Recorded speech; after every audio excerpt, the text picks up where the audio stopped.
Ready? Yeah.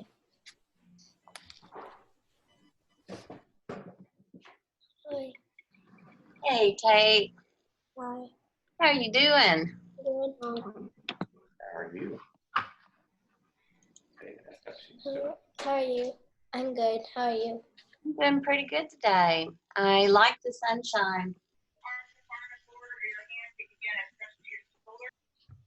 Thinking I'm going to go and take a long walk in a couple of hours. Yeah.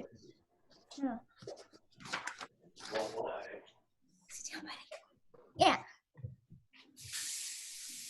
Miss Snyder, Yes, Collins. Sayla told me that she won't be able to be on this Zoom today. Okay. Is she okay? Yeah. I'm trying to stack pencils. Okay.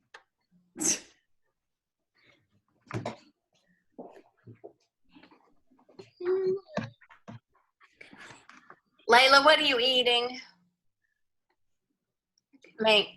Ella, what are you eating? And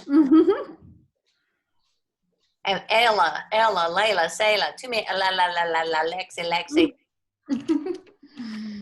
What are you eating, Ella? I want one. Let me see. Animal crackers? Yes. Are they animal crackers? Animal crackers in my My soup. soup. Monkeys and rabbits. Loot. Gosh. Oh gee, but I have fun swallowing animals one by one. In every bowl of soup I see lions and tigers watching me. I make them jump right through a hoop. Those animal crackers in my soup. And I get hold of the big fish. Layla, I love that. Oh my goodness. That makes me so happy. It was fun. I'm stacking pencils and it's very difficult. Shirley Temple has made an impression on you. I'm so glad. I even think it helped you with your speech meet and everything. That's why I showed it to y'all, to show you how she talks and how she uses expression when she captivates her audience. Okay, so today we're going to have some fun. Eli, we get off the ceiling, please? Get off the ceiling. You're not a bat.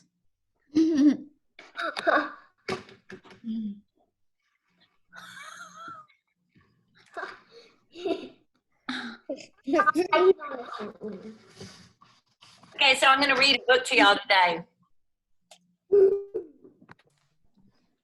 I'm going to read you a book. It is 1 o'clock. I'm going to wait a couple more minutes. Here comes Abigail.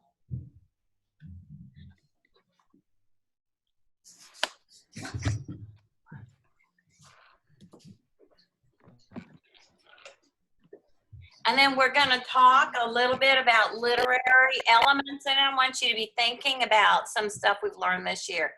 And then you can just raise a hand when you want to interject and say, hey, I think I heard a metaphor. Hey, I think I heard a hook. I think I heard a simile. I think I heard a sentence that started with a preposition. I think I heard, yes, Liam?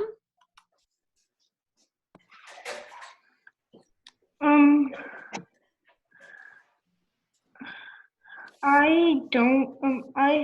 I'm behind on Wolves of the Willoughby Chase. And I'm behind on Wolves of the Willoughby Chase, and the where I am is when they were at the blacksmith.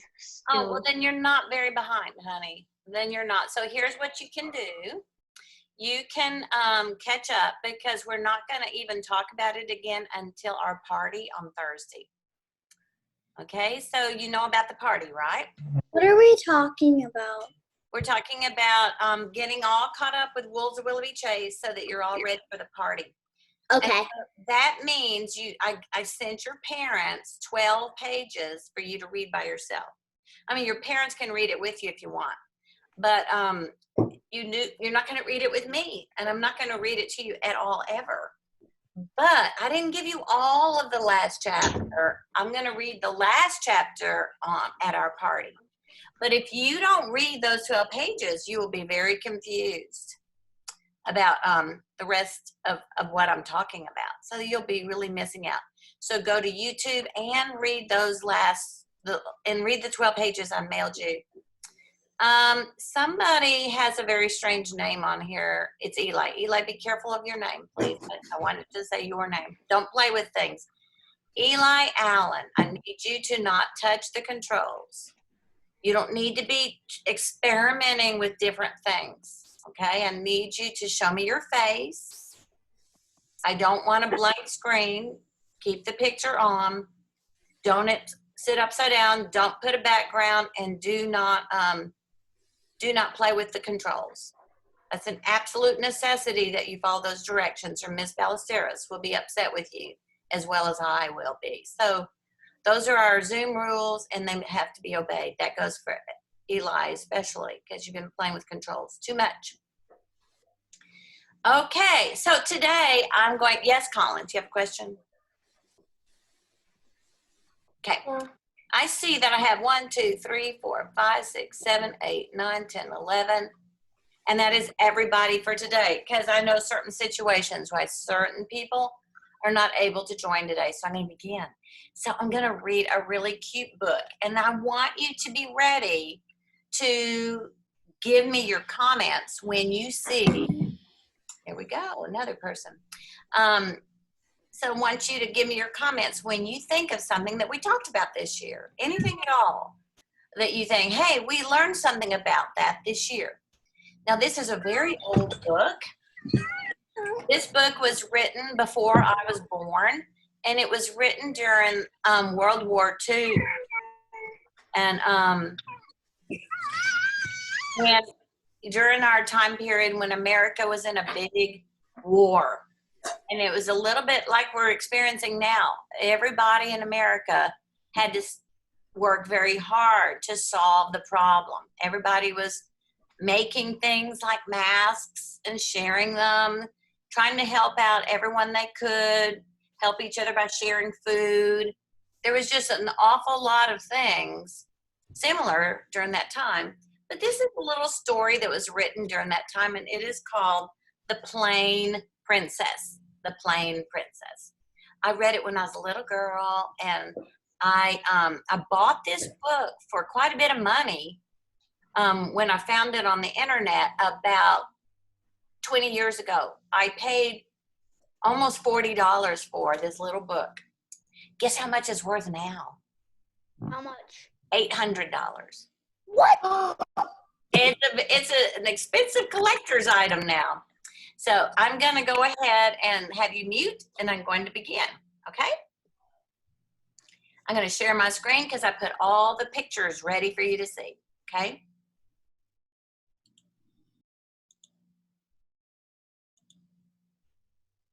Okay, let me get my reading glasses on. I think you'll like this.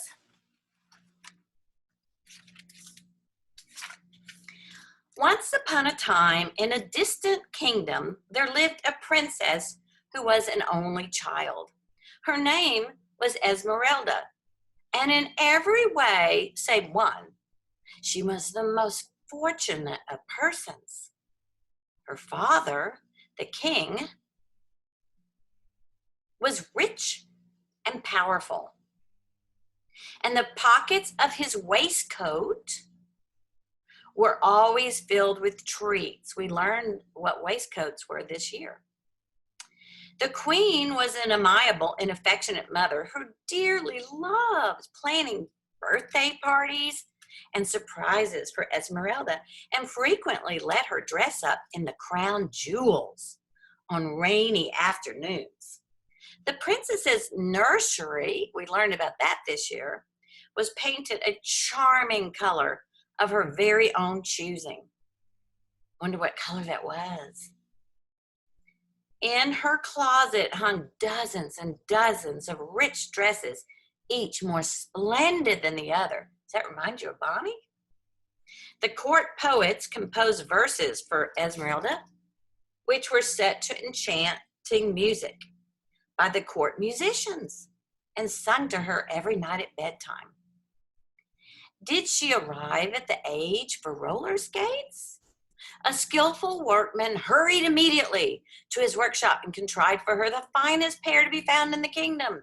Does that remind you of Bonnie? Remember how she had silver ice skates? When she outgrew her tricycle and mentioned a two-wheeler, a delegation of bicycle experts were dispatched to fetch her the handsomest bicycle possible, with a silver basket attached to the handlebars. The castle boasted velvety lawns where she might play croquet. There was a pond with ducks to which she could throw bread at feeding time, and from numberless great trees hung swings for her pleasure. The king employed a tall gardener whose sole duty it was to give her run-unders so that she might swing into the topmost branches. 2 cooks toiled ceaselessly in the kitchen, preparing delicious food, puddings and ice cream and enticing salads to tempt her appetite. I love this picture. Look at that. You see the bikes with the silver handlebar. You see the croquet set, all the statues in the duck pond. And there's the tall gardener who does run-unders for her. And then we've got geese, and we've got a horse and a footman. Look at the palace in the background. Oh my goodness. This does remind me of The Wolves of Willoughby Chase in so many ways. And one reason is the writers wrote these books at very much, almost the same time period, very similar to the same time period. She even owned a pony of her own with a white and crimson saddle made to her measure. Nevertheless, Esmeralda was not the most fortunate princess in the world. And it was on account of her one lack that the whole kingdom mourned. This is the problem. Remember, we studied in Freytag's pyramid that every story has a problem. I think we're about to find out the problem to this story. For Esmeralda was plain. Plain. Most princesses are beautiful. There weren't any two ways about it. The girl had no beauty. And in a royal princess, that's a serious flaw. What? The courtiers used to whisper to each other in the corridors. What will happen when Her Highness comes of age? How can she hope to win the affections of Prince Charles Michael, who is destined to share her throne? And the prettier maids in waiting would smooth their hair before the long mirrors, thinking smugly, we may not be of royal blood, but we're luckier than some people we could mention. Aunts and uncles and other relatives spoke frankly. Poor child, they'd cluck, shaking their heads. Heaven knows where she gets her plainness. Not from our side of the family, certainly. Even the king and the queen, much as they loved their daughter, had to admit that as looks go, Esmeralda's were nothing to boast about. And as Esmeralda the Plain, she began to be known throughout the kingdom. It wasn't her hair. Esmeralda's hair grew golden as the corn, and her handmaiden brushed it 100 times in the morning so that it shone like silk, and 100 times at night again while singing the princess's favorite lullaby, which went like this. Now comes creeping dark, now owl's awake, but the swan is sleeping upon the lake. The thrushes drowse, the wood folk rest, under the boughs in hole and nest. The flower buds furl their petals fast, and the busiest girl must nod at last. Sleep, little princess, sleep. Sleep, little princess, sleep. Well, it wasn't Esmeralda's complexion either. The court physicians saw to that. She was fed on the most scientific diet, containing just the proper number of calories and exactly the right amount of vitamins, and nobody ever forgot to give her wholesome fruit. So there were always roses in her cheeks. Governesses attended to her posture, insisting that she walk 11 times daily about the nursery with a book balanced on her head. Dancing masters taught her grace, and the royal dentist fashioned golden braces for her teeth so they would grow straight and even. No, it wasn't any of those things which marred the loveliness of Esmeralda. It was something odd about her face. Her nose went up when it should have gone down. And her eyes, her otherwise nice blue eyes, had no glow. And since in that particular kingdom, upward tilting mouths and downward tilting noses and eyes with a glow and a twinkle to them were generally admired, Esmeralda grew plainer and plainer, and the hearts of the king and queen grew heavier and heavier. Y'all, this kind of reminds me of somebody we learned a song about this year. Isabel is a pig with a ring in her snout. You can dress Piggy up, but you can't take her around.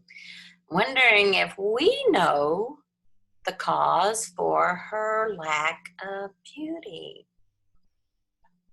For a long time, while the princess was kept in ignorance of her misfortune, because she'd always been waited on and petted, she'd become, by the time she was 7 years old, quite vain and haughty and fancied herself superior to all other young ladies. But on her 8th birthday, something terrible happened. Something rather terrible. The queen issued invitations to a birthday party, and among those asked was the neighboring Prince Charles Michael. It was a very elegant party with a cake of 7 layers and jeweled gifts for every person present. Esmeralda sat at the head of the table with her mouth turned down and her nose turned up at an unusually plain angle. And next to her, they put the prince. At least his name was written in gilt letters on the card, but alas, his chair was vacant. Oh, my goodness. He had vanished immediately after pinning the tail on the donkey in the state drawing room, and when the footman announced supper, he did not come running with the rest. Esmeralda was very cross.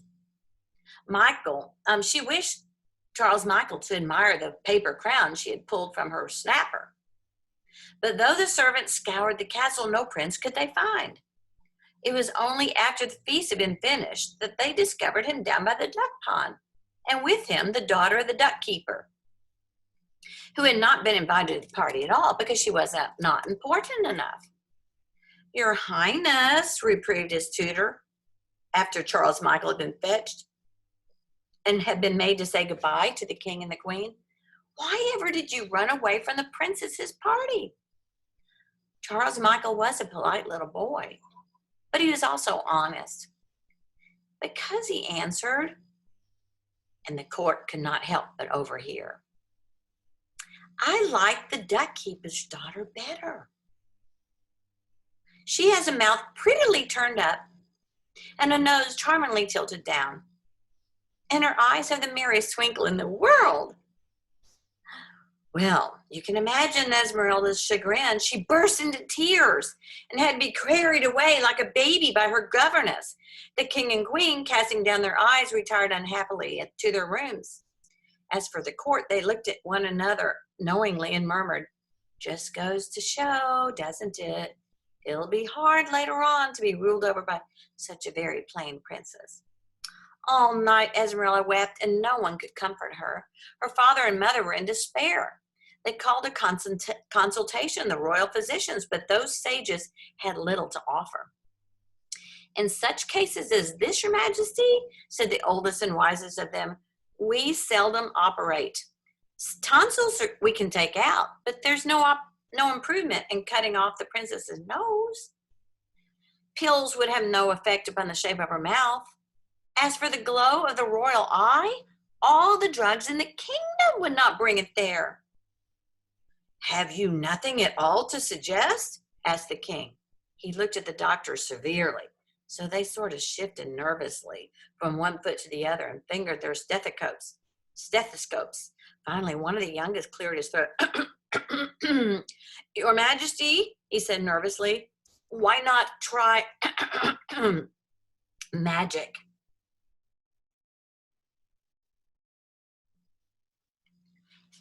Look at the doctors.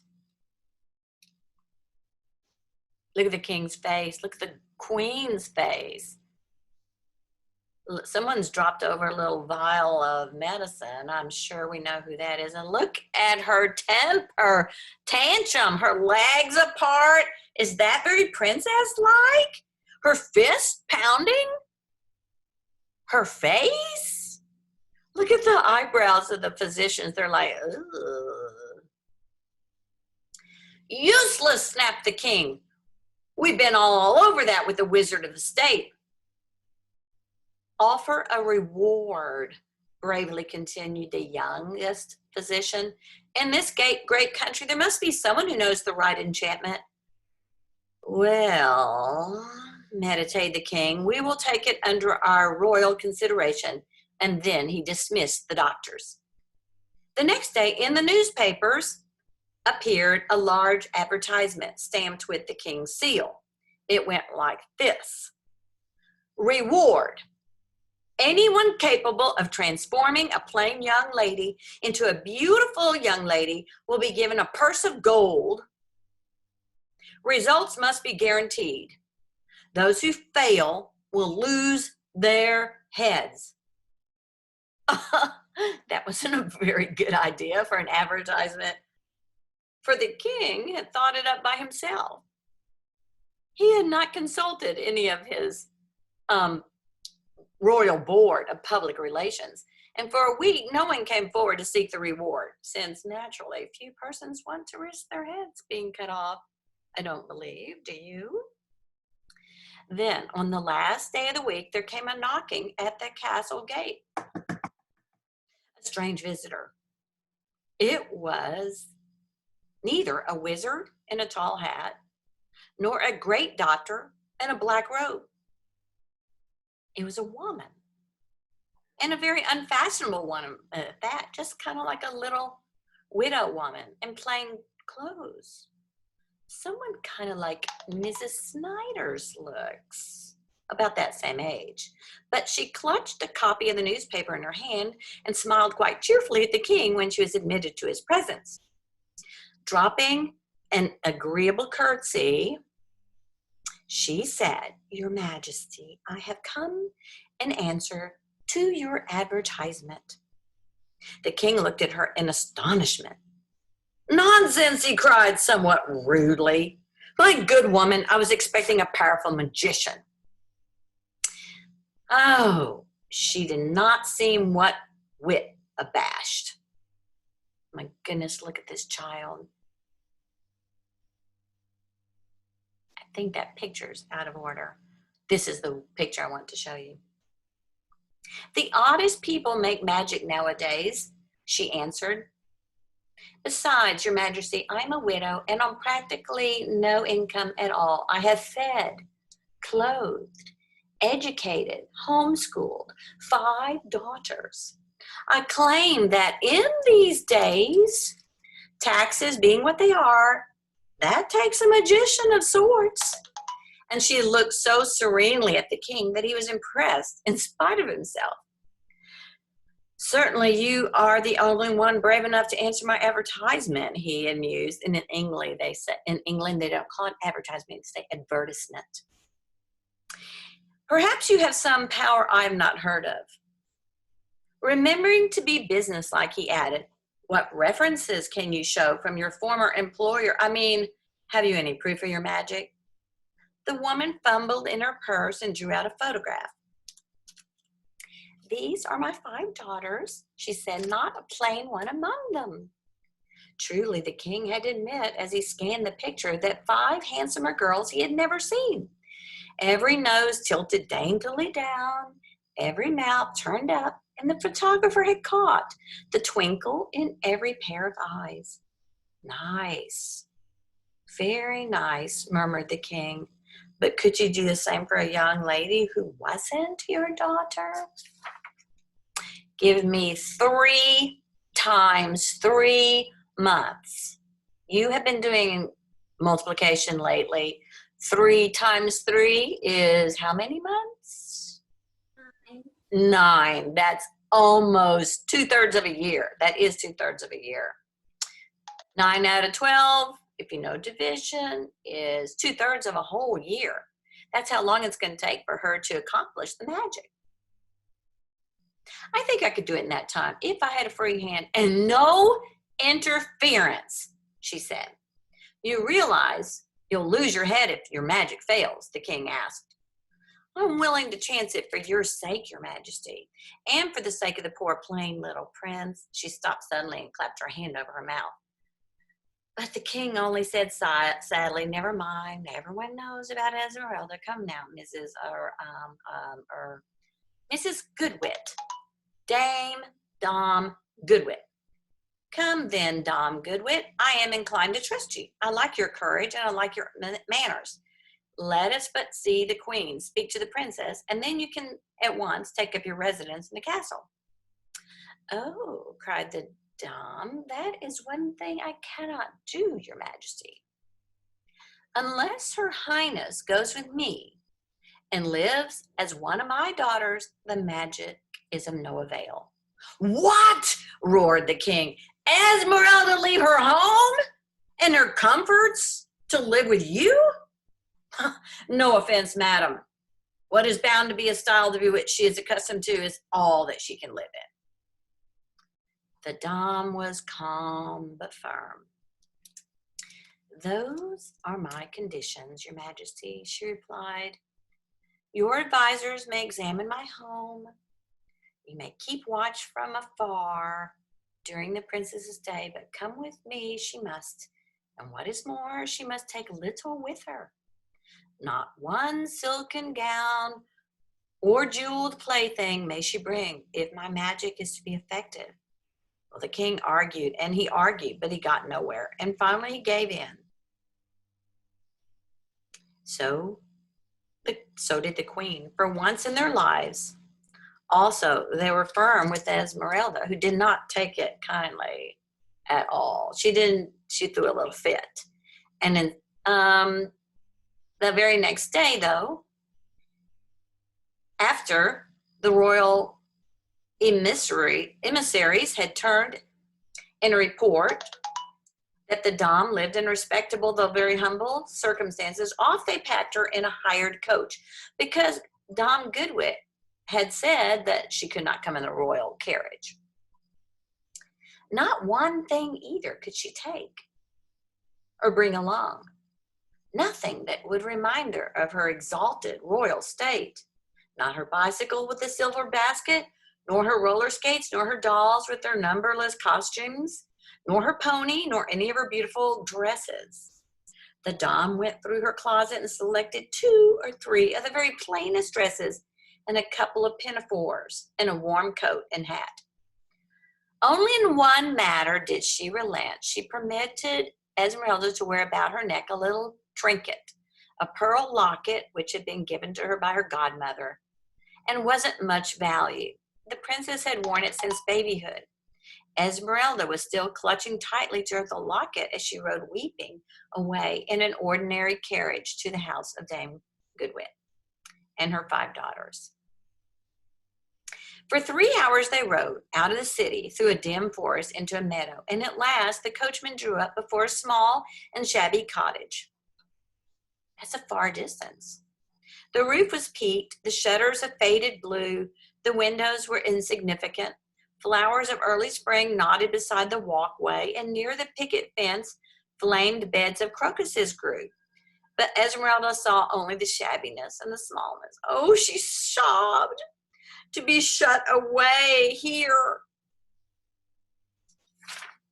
in this horrid spot. How can there be magic in such a place? And she would have run back to the coach if it had not already gone away. Dom Goodwit did not take no notice of her tears at all and merely said, "Trot along in, my dear, and take a look around." Then, raising her voice, she called, "Come out, daughters. Greet our guest." Immediately, the little front door popped open, and out hurried 5 handsome girls, all beaming at Esmeralda. "Esmeralda, these are my daughters," said the Dom. "Their names are Annabelle, Chrisabel, Dulcibel, Floribel, and the littlest one, Echo." 4 bells and an echo. You see? "Children, Esmeralda will be living with us for a while. You, Annabelle, take her bag. Chrisabel, show her where she will sleep. Fetch her, Dulcibel, something warm to drink. While you, Flori, put on an egg for her supper. And Echo, my pet, give her the kiss of welcome." Like the 5 stair steps they were, from a very little girl to a very tall girl, and they all smiled shyly at the princess and ran to his sister. However, it was as if they were greeting a friend instead of a princess, for not one of them curtsied or kissed her hand. But Isabella found no breath to chide them, so briskly did they bundle her in, every damsel talking at once. Her tears, however, began afresh when she saw the tiny cubicle that held her bed, the rough cup out of which she was supposed to drink, the simple supper in the kitchen, which was prepared. Everything was clean as a scrubbed pot. But to Esmeralda's eyes, which were so used to being dazzled by riches, her surroundings seemed too dreary to bear. Instead of eating the fresh egg which Floribel obligingly broke for her, she flung herself on the floor, kicking her heels, and indulged regrettably in a temper tantrum. At the castle, if that had happened, 10 handmaids would have bustled about her with spirits of ammonia and soothing words. But Dom Goodwit said only, "Let her be, girls. Esmeralda is possibly homesick. She'll feel better in the morning." And the 6 of them sat down to eat their wholesome supper without her. Then they cleared away, stepping neatly around her, throwing a fit. She was still stretched out on the linoleum of the floor. After a while, since no one paid any attention to her at all, she left off her weeping and kicking and arose and stated, "I'm hungry." "Chrisabel, see if there's any soup left," instructed the Dom. Chrisabel filled a bowl and set it before Esmeralda, who drank it greedily. "I'm also sleepy," the princess announced. "Ask one of your daughters to attend me to bed." "People," said the lady cheerfully, "attend to themselves here. That is part of the magic." So for the first time in her life, Esmeralda took off her own clothes, turned down her own covers, and smoothed her own pillow. She did it with a bad attitude and very clumsily, but she managed, and weary as she was, fell asleep quickly, even on the hard mattress. That was the beginning of a strange life for the princess.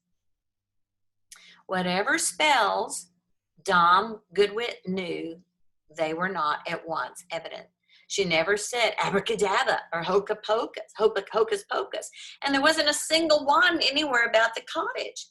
And though Esmeralda looked earnestly in the cracked mirror each day, she could see no improvement in her plainness. In fact, if anything, she became plainer, for her eyes were continually red and swollen from weeping over her lot.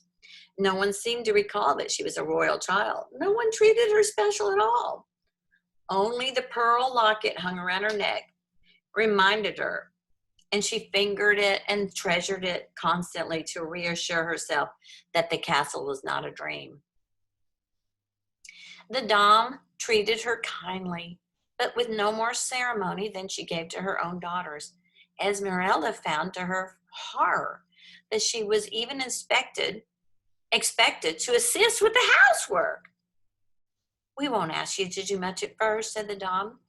"You'd be only a hindrance, but you aren't really stupid. You'll learn." "Stupid, indeed!" Esmeralda was outraged. But as time went on, the princess secretly discovered that the Dom had been no more than right. Compared to Christabel and Annabelle and the rest, she was quite dull. All the things they could do, they could outrun her at races. They could play innumerable games she had never heard of before. They could climb trees, and she couldn't climb trees. Even little Echo could climb up faster the apple tree than she could.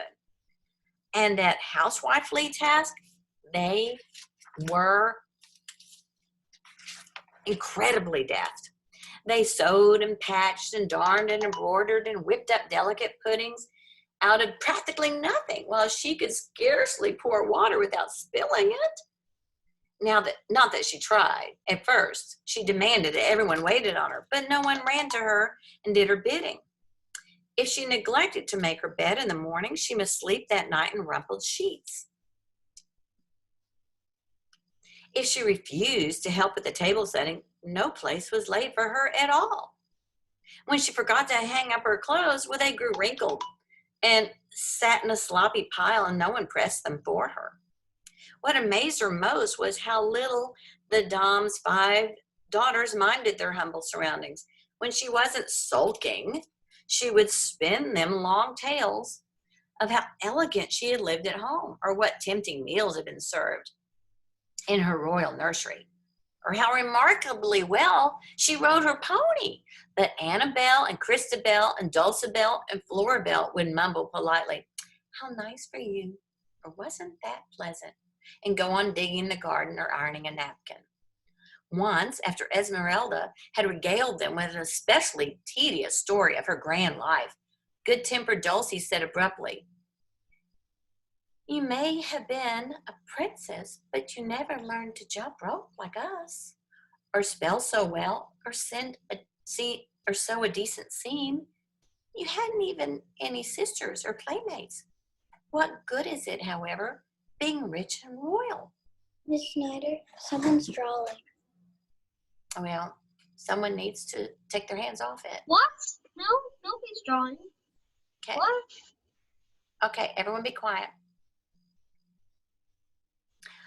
Only little Echo listened attentively to her recountings and followed her about like a shadow. And Esmeralda, who had loved nothing except herself, grew excessively fond of the pretty child, taking comfort in her affection. After the first bitter weeks, she even stopped being scornful of some of the menial tasks she was called upon to perform. She began to envy the clever hands of Floribel as she beat up a sponge cake.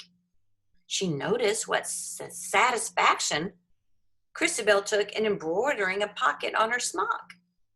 How awkwardly her own fingers held a needle or wielded a spoon on her rare attempts to compete. Into her mind crept the suspicion that perhaps simply being born a princess did not make her a really superior person. And one day, when the first 3 months were nearly up, she said grudgingly, watching Floribel taking delicious gingerbread from the oven, "I wish, Flori, that I could be as clever as you." At that moment, a bird sang loudly. A rainbow appeared in the sky, though there had been no rain, and Esmeralda felt a strange sensation on her face. Something odd was happening to her. She ran to the mirror and peered into it, and what do you think? No longer did Esmeralda's nose turn plainly up.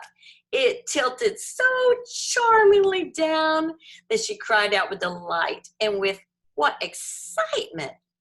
The generous family gathered around to compliment her, for it was indeed an improvement. "The magic is working," shouted Esmeralda.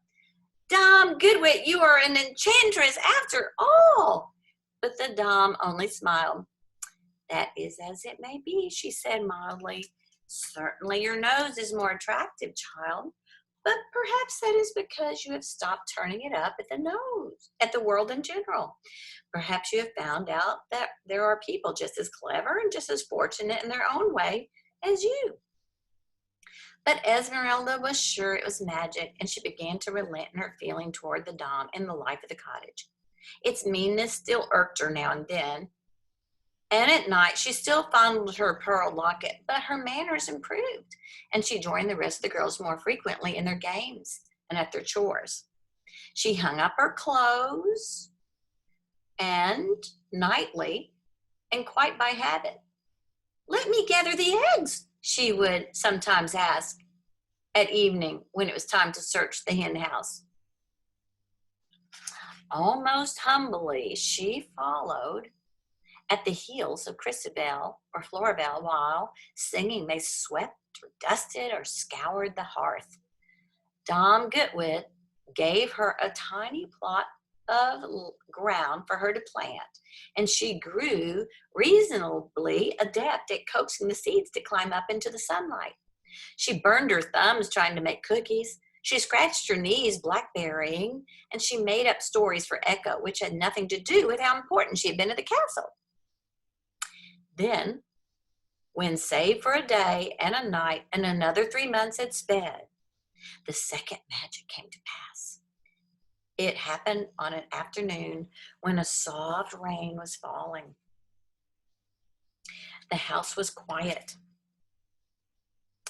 for the Dom and her daughters were resting after a busy morning. Only Esmeralda was awake, standing by the window, watching the drops roll down the pane and thinking with a pang of homesickness about her own nursery at tea time. She remembered how the lamps would have been lighted and would have been time for muffins to come up on a tray. She was not sad, merely wistful, but she was seized with a sudden desire to taste again those muffins, so hot, so crisp, so buttery. Why not make some, she thought daringly. Goodness knows I've watched the Dom turn out enough hot breads, and I know exactly where she keeps the cookbook.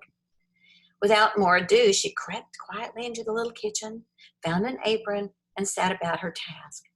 The Dom and her daughters must have napped well that day, for Esmeralda made some noise, more than usual, more than she had counted on. What with beating the eggs and measuring the sugar and dropping things and opening up drawers and testing the oven to see if it was hot enough. You can imagine what a stir it created in the house. But she did pull out of the oven a batch of crusty golden brown muffins. And who came to look for her but the whole family? They must have been the best muffins ever baked. Perhaps they were just a bit doughy at the center and a trifle lopsided at the edges if you look closely, but Esmeralda could not have been more pleased. The Dom praised her, the daughters praised her, and Echo kissed her on both cheeks. That reminds me of Bonnie, the way she treated Sylvia. Then suddenly a rose beside the window burst open in full bloom. A cricket chirped, and Florabelle cried out, "Esmeralda, your mouth! It turns up!" Sure enough, when the excited princess flew to the window, she saw a wonderful transformation. Beneath her dainty new nose, her mouth, her drooping, sullen little mouth turned up it's as sweetly as that of Echo. "I'm prettier, I'm growing prettier," cried Esmeralda. "She's growing prettier," sang the sisters, and they threw their arms about her and hugged her joyously. "It was the muffins," said Echo.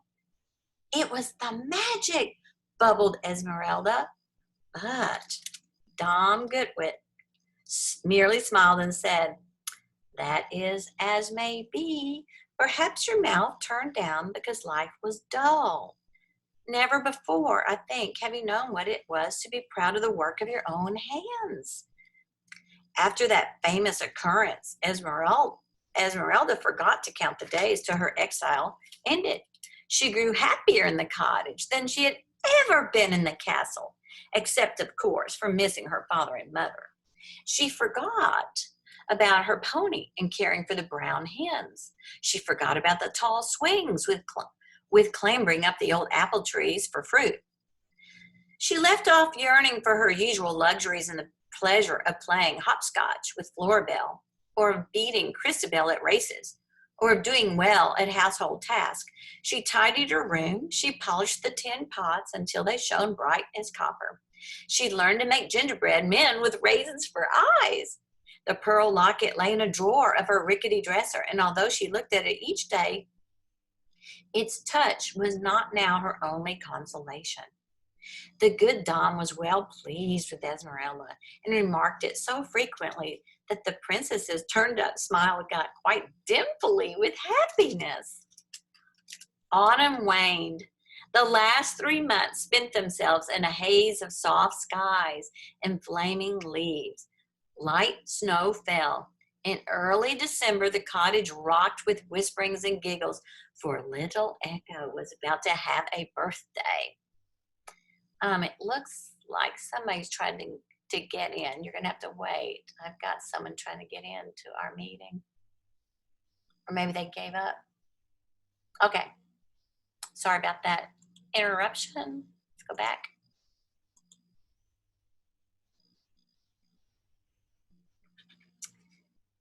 She's going to have a birthday. All the sisters were planning surprises for the child, stitching away. After she had gone to bed, they were stitching on cloth dolls, embroidering pretty aprons, and jolly bonnets.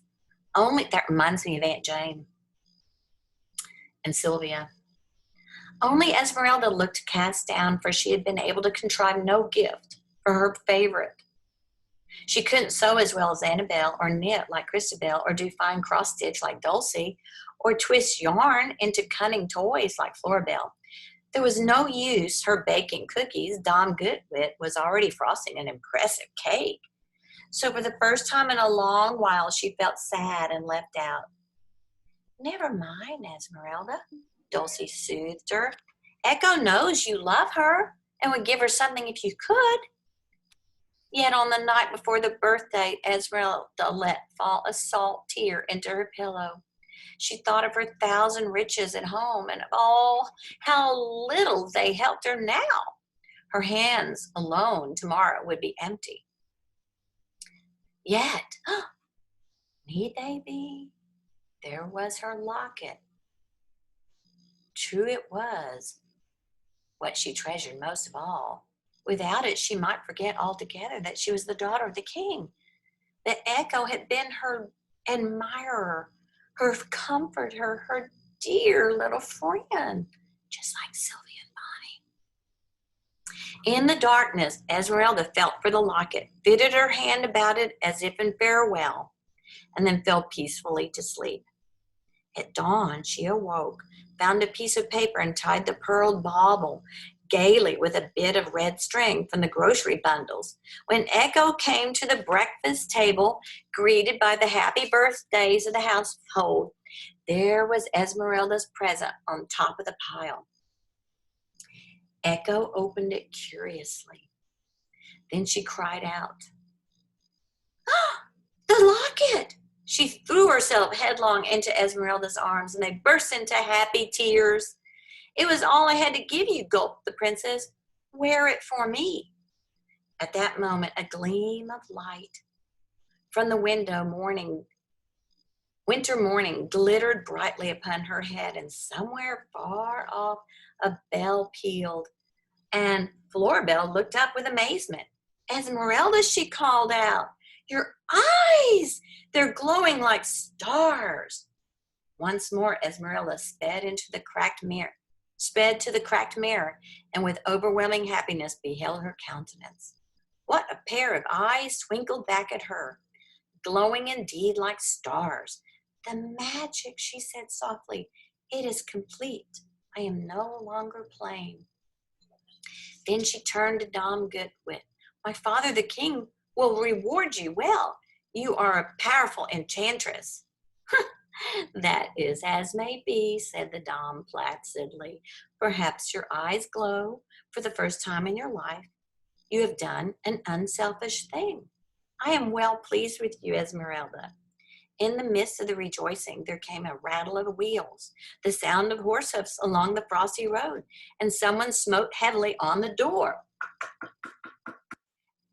It was the king himself, come to fetch his daughter.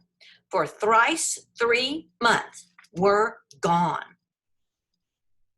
"Come in, Your Majesty, and welcome," spoke the Dame graciously. She dropped a dignified curtsy. Esmeralda would have run to him, but shyness held her. And it was only when he called out, "Esmeralda, my child, my lovely child, is it really you?" And then she fled to his embrace. "Let me look at you," he commanded, holding her at arm's length. "I can scarcely believe it. A mouth like mine, a nose like your mother's, and your eyes, my dear, such splendid, glowing eyes." Turning towards the Dame, he said, "Well, do you deserve the purse of gold, which my messengers will shortly bring? I was fearful, very fearful the magic might not avail. It would have been a sad thing to behead so worthy a widow as yourself." "The women of my family, Your Majesty," answered the Dame serenely, "seldom lose their heads.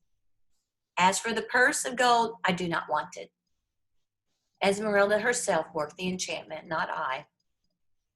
And try as he would, no reward could he persuade the remarkable woman to accept." Esmeralda, after bidding a tender goodbye to the Dame and to Annabelle and Christabel and Dulcibel and Floribel, and especially to little Echo, stepped into the carriage and was driven away. Strangely enough, as she pressed her face to the coach window, waving her hand as long as the cottage was in sight, her heart seemed almost as heavy as it had been on the journey which had carried her there. Excitement, however, awaited her at the castle, for the king's messengers had run ahead with the glad news, and now the whole kingdom rejoiced. Flags flew.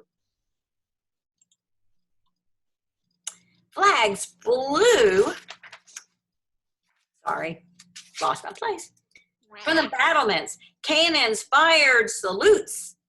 For the occasion, the court poets hurried to compose a magnificent ode of 50 verses entitled simply "To Esmeralda."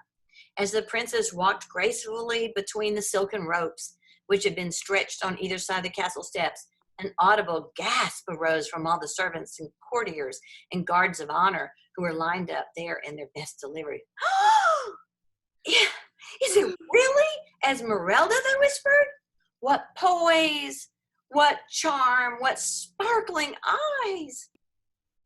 The aunts and uncles and courtiers nodded their heads complacently, observing, Gets her looks from our side of the family," they said. The maids in waiting glanced furtively into their own hand mirrors and sighed with envy. And the court physicians murmured, "Miraculous! We must get the case history." Only Esmeralda herself kept her composure and was so modest and quiet that the queen thought she must be ill and insisted that she take a spoonful of medicine at once. But modestly she remained, although pleased with her welcome, and the first thing she did when the flurry died down was to persuade the king and queen to remodel one of the gardener's houses into a comfortable dwelling with telephone and all modern conveniences, and to send for the Dame and her family. They were naturally reluctant to leave their own home, but when the queen pointed out what advantages the daughters would enjoy in the matter of schools and of acquiring suitable husbands, she consented finally to move into the cozy residence. Esmeralda spent much of her time there, keeping up her skill at cookie making, at climbing apple trees, and at excelling in the games of prisoner's base. And she lent her bicycle to Christabel and her pony to Echo and her roller skates to Dulcie whenever they expressed a wish to try them. Prince Charles Michael, at the next castle party, did not run down to the duck pond, but paid marked attention to the princess, helping her adjust her crown at the table. As she grew older, she became known far and wide as not as Esmeralda the Plain, but as Esmeralda the Beautiful. And everyone lived happily ever after, or at least as happily as it is possible in a mortal world. The end.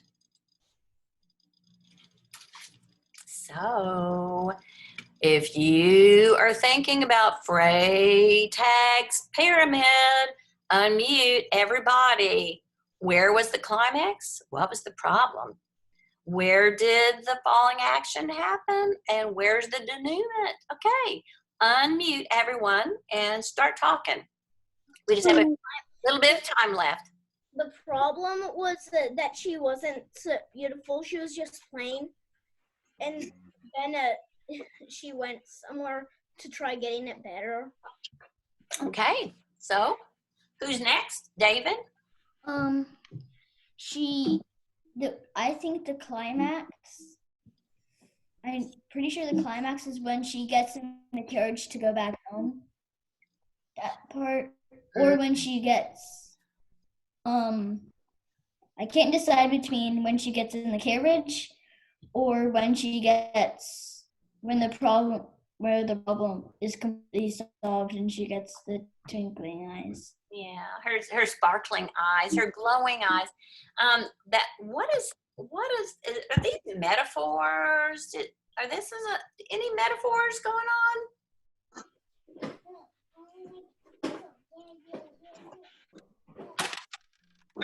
Like the one where it says her eyes are like stars or something. Yes, very good. But even more than that, Eli, think deeper. Is this really about plainness on the outside? Inside.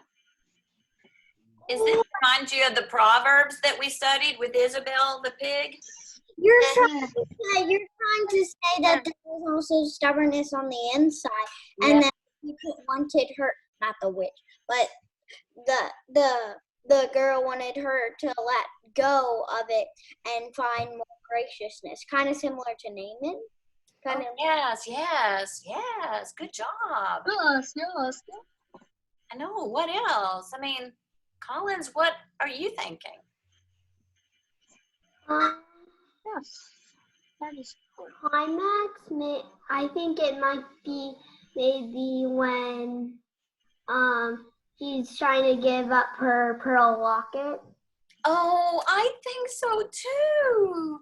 I think there are different answers for that, but Collins, you and I have the same answer. That doesn't mean I'm right or wrong, but that's my opinion too. That pearl locket was a big deal. That's a hard choice she made. What a sweet, what a sacrificing thing she did. Good. That's it too. Yes? Liam, what are you thinking about? Mm-hmm. Yeah.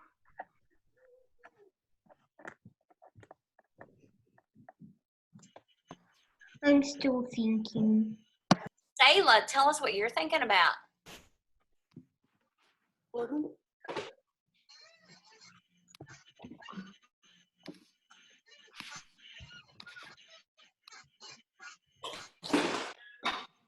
Whoa, Abigail, what happened?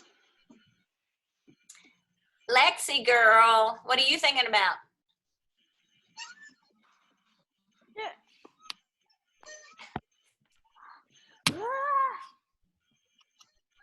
Where there's no hole.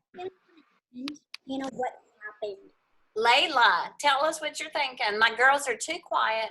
Layla.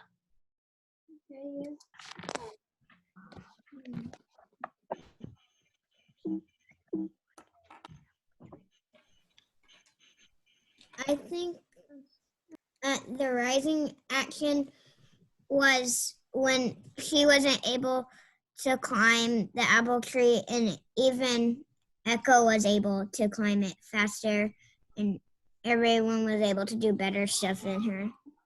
So think about all the little stars on the rising action, getting problems. The first problem was that Prince did not pay any attention to her. The second problem was she got told she was going to leave home. Third problem is she didn't get to take any of her stuff with her. Tell me more. What else? Take her locket. Yeah, well, that's true, Preston. We had to she wasn't able to climb the tree. And That's then- right. That must have really been upsetting to her. I mean, how do you feel when you're surrounded by people that can do things you cannot do? And you feel foolish and you feel, I mean, what if you went to a birthday party and everybody could do all these things and you're just standing there going, oh, I can't do any of those things. Would you feel terrible? No, because Yes. I used to not be able to swim, and whenever I went to a party with a pool, there mainly everybody could swim when I couldn't, and I didn't feel really sad. I just felt like I'm gonna need to learn to swim sometime. Well, Callan, maybe that's why your mouth does not turn down and your nose turn up. Say, do you think that that Dom Goodwit could have fixed Miss Leichhardt's face? No. Maybe. Oh. Miss Leichhardt would have killed her. I know. Schneider. Sounds like Miss Leichhardt. So, yes, who's saying Miss Snyder? I can't tell.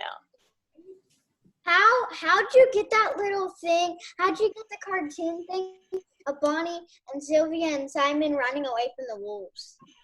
Oh, I found that. You know what? I'm going to show you. Y'all want to see something? Yeah. Yeah. Today. All right, I just have a couple of minutes, but you're going to love this. And there's some people not here. They're going to be sorry when they see. Are you ready?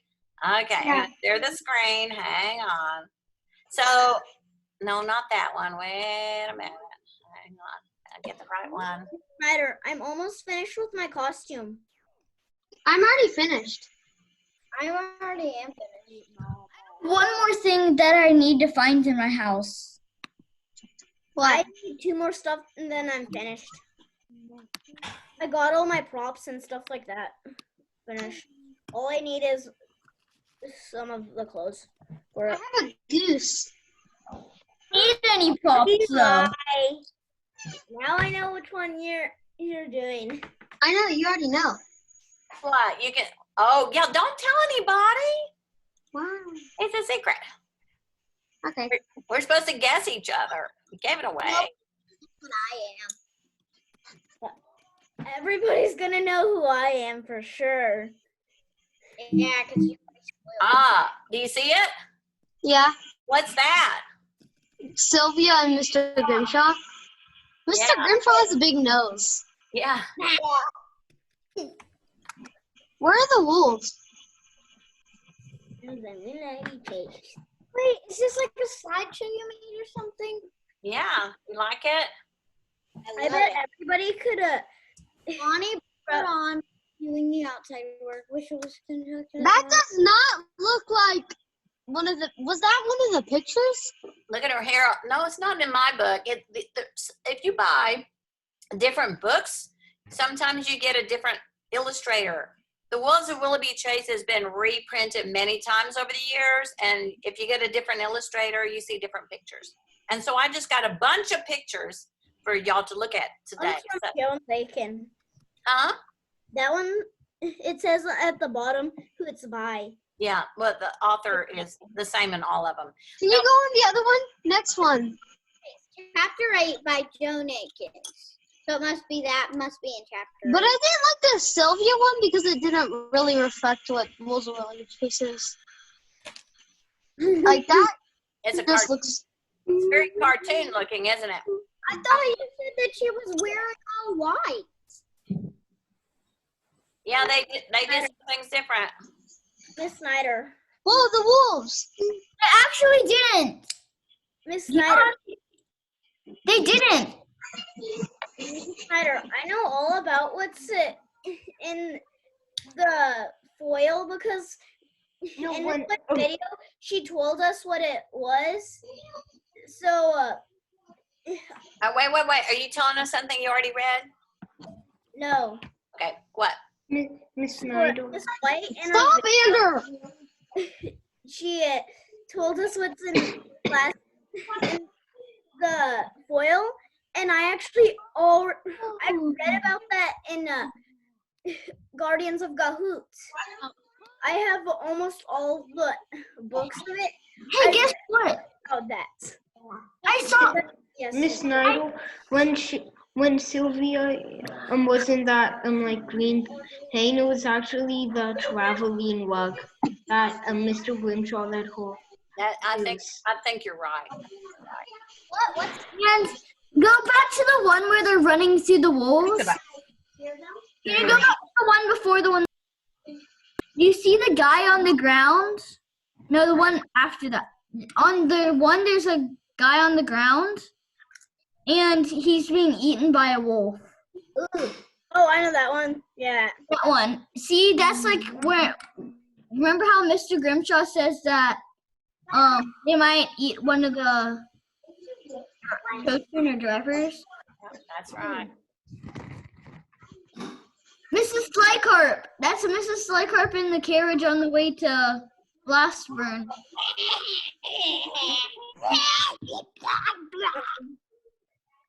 I will murder you. Oh, I see that. Mrs. Brisket eating the fish. That's Everyone how else, bad they made her. that's in the orphan school, definitely. Yeah, because everyone else is having to eat poor little mushroom. Rich Miss Brisket gets a cake. She gets some wine. I think that's wine or something. And then she gets a big dinner plate. Look over here. Why do you feed these children, person? Out of the bottle. And then it smelled disgusting. Oh, that's a picture? Cool. Also, Willoughby Chase. In the background, there was the wolves. Can't believe it's 2:03. That's Bonnie and Sylvia when they're skating. What the? Whoa. That's cool. That's cool. That's It's actually coming to life. yeah, that's the words in the book coming to life. Yeah. Because there's the forest, Bonnie and Sylvia, wolves. Wait, behind the forest, I feel like I see like Simon or something. I can't tell. Oh, yeah. I never saw nothing. You can only see his bow and arrow. That's all you can see. Yeah. Oh, wait, Simon has a bow and arrow? Yeah. What? You didn't know that? No. Wow. I knew that because of when we had to do plays from the Wolves of Willoughby Chase. My group did that part where Simon shoots the bow and arrow at one of the wolves. I was Simon, by the way. I was Simon. In my group, remember, Colin? Yeah. I remember. I was Simon. Yeah, I We fought that wolf. think And the wolves eat the other wolf that died.